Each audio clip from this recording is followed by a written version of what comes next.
Yeah. Bit chunky, ruggedised. Yeah. Okay. So the thermal camera in it now, we've upgraded it to go up to 300 degrees, whereas before it was 120. Right, so it goes from minus 20 to plus 300. You can also Facebook live stream now. So if you were a junior carpenter or something like that out on the job, and you can stream back to your boss, going, "Oh, I'm not sure about this. Can you help me out?" And it's just literally can see in the dark, can see through obscurance like smoke. And then obviously everything emits and detects a heat pattern. So if you turn up to a car crash, you can look at whether the seats are hot in the car and see how many people were there. See where the blocks are on a heating system or a radiator duct. You can animals, if like racehorses and things like that, before they get injured, heat means problem. So you can scan.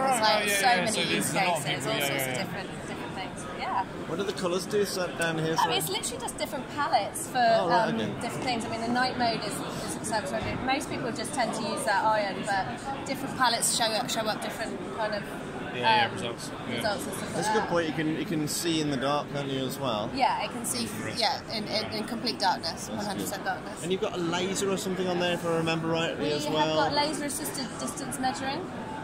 So you can see how far away things are. It's like a toolbox in a phone, from what I remember. Basically, so you can do point to point, or you can do area as well. So you can see the laser on the floor there. Yeah. A phone with a freaking laser in it. I love that. I've always wanted a phone with a laser. Don't ask me why. So you can see point to point.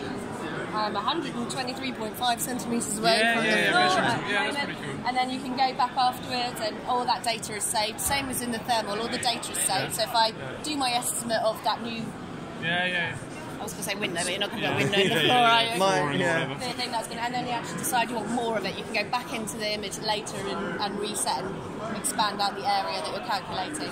And it's the same with the thermal as well. Once you've taken a picture in thermal imaging, all the data is saved within the picture.